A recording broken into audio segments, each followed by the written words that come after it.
Here are 7 news items from the world of the crypto industry. First, news. Standard Chartered to offer cryptocurrency custody services. Multinational bank Standard Chartered has announced it will begin offering cryptocurrency custody services in the United Arab Emirates. On September 10, the Consumer Banking Corporation stated that it would start providing digital asset custody services with Bitcoin and Ethereum, the 2 largest cryptocurrencies by market capitalization. The bank is launching its custody services in partnership with Brevan Howard Digital, the cryptocurrency division of the hedge fund Brevan Howard.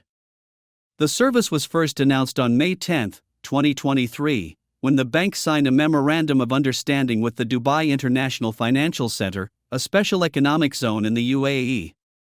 According to the bank, the custody solution has now received a license from the Dubai Financial Services Authority, the specialized financial regulator of DIFC. Although the service will launch with BTC and ETH, the bank plans to expand its offering to include a broader range of crypto assets and extend its custody services to other financial centers. In its announcement, Standard Chartered Group CEO Bill Winters said the new service positions the bank for the next stage in the custody business. He also explained that the bank truly believes in digital assets. "We firmly believe that digital assets are not just a passing trend but a fundamental shift in the structure of finance," he stated. Standard Chartered is one of the banks that continuously engages in the crypto space. On July 18, the company partnered with Web3 firm Animoca Brands to participate in a stablecoin issuer sandbox led by the Hong Kong Monetary Authority. On August 29, the company partnered with the exchange Crypto.com to provide fiat services to more than 90 countries, starting with the UAE. This partnership allows clients to deposit and withdraw US dollars, UAE dirhams, and euros on the trading platform. The UAE is one of the leading jurisdictions in cryptocurrency adoption. According to a study by consulting firm Henley & Partners, the UAE ranks 3rd after Singapore and Hong Kong in digital asset adoption. The UAE scored 41.8 points in the Henley 2024 Cryptocurrency Adoption Index, nearly matching Hong Kong. The country received high scores across many study criteria, including economic factors, innovation, and technology. Second, news. Bitcoin falls, yen rises as Trump-Harris debates disappoint markets. Asia experienced a risk-off day after U.S. Vice President Kamala Harris reportedly outperformed former President and Republican candidate Donald Trump, who supports cryptocurrency, in the second presidential debate. According to CoinDesk, Bitcoin, the leading cryptocurrency by market capitalization, fell by more than 2% to $56,300, while the broader market indicator, the CoinDesk 20 Index, dropped nearly 2.5%. According to CoinGecko, Dogecoin led the losses among major tokens, falling 4% over the last 24 hours, while XRP, Solana's Sol, Ether, and BNB Chain remained unchanged. Meanwhile, Bitcoin exchange-traded funds saw inflows for the second day in a row after a record streak of losses, collecting $117 million, primarily through Fidelity's FBTC product. Earlier this year, Trump began courting the crypto community, often referred to as single-issue voters, making Bitcoin and the broader crypto market a bet on his presidency. Since then, traders have closely followed the odds of Trump and Harris on the Polymarket betting platform. According to Polymarket traders, Harris won the first presidential debate between her and Trump. Previously, Trump debated with Joe Biden before Biden dropped out of the race and handed control over to Harris. On traditional markets, futures tied to the S&P 500 index lost 0.4%, while Chinese stocks fell to a 7-month low, as Trump defended trade tariffs during the debates, stating they would not lead to higher prices for U.S. consumers. The safe haven Japanese yen strengthened to 140.70 per US dollar, its highest level since January, surpassing the early August level of 141.68. The yen saw strong demand in late July when the Bank of Japan raised interest rates for the first time in decades, triggering the unwinding of yen carry trades. Third, news. Congress criticizes Donald Trump's son's crypto project. U.S. Congresswoman Maxine Waters criticized the World Liberty Financial Project, led by Eric and Donald Trump Jr., during a hearing. Waters' criticism of World Liberty Financial came during a session of the Subcommittee on Digital Assets of the House Financial Services Committee, which was focused on regulating the DeFi sector. As an example of potential risks in the sector, Waters cited the hacking of the Trump family's social media accounts to promote a scam. "We covered this situation in detail earlier. The attackers used the pages to promote a fake token from the WL project." According to Waters, despite the swift response from tech support, victims still suffered losses. Her estimate put the damage at $1.8 million. Due to the notoriety of those behind the project, bad actors took the opportunity to deceive potential users. Lawmakers must consider reliable protective measures to prevent the further development of such scams, Waters said. According to the Congresswoman, both the attackers and the project's creators should be held accountable for the incident. Despite being first announced in early August 2024, few details are known about the project. It is assumed to be a lending and borrowing service, possibly based on the DOE Finance Protocol source code. Fourth news. RWA platform Huma Finance raises $38 million in funding.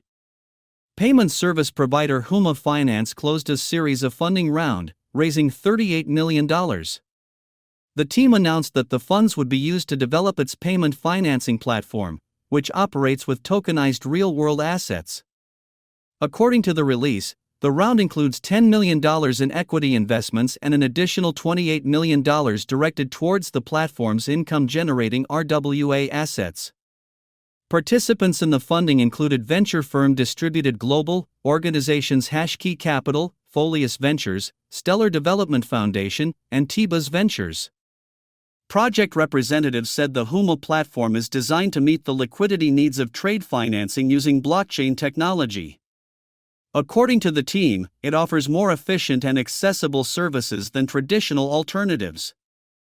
Huma's PayFi solution marks a paradigm shift in payment financing, providing the necessary liquidity and operational interoperability for an industry that has long suffered from limited access, said Hashkey Capital CEO Chao Deng. Investments in Huma Finance will help developers expand the platform's operations on the Solana blockchain and the Stellar Soroban smart contract network, the release noted. Earlier this year, Huma Finance partnered with ARF to focus on tokenizing real-world assets. By 2025, the platform's total transaction volume is expected to reach $10 billion, according to project representatives. Fifth news. GSB Group to return funds to crypto investors from the US and Canada. According to a settlement agreement, all investors from the US and Canada who invested in the company led by Josip Haidt will receive 100% of their deposits, minus any already withdrawn funds. GSB Group and its associated companies will not face financial penalties, and state regulators who filed lawsuits against the company will withdraw their fraud and misconduct charges. Investors have 90 days to file a claim with GSB Group to recover their lost funds.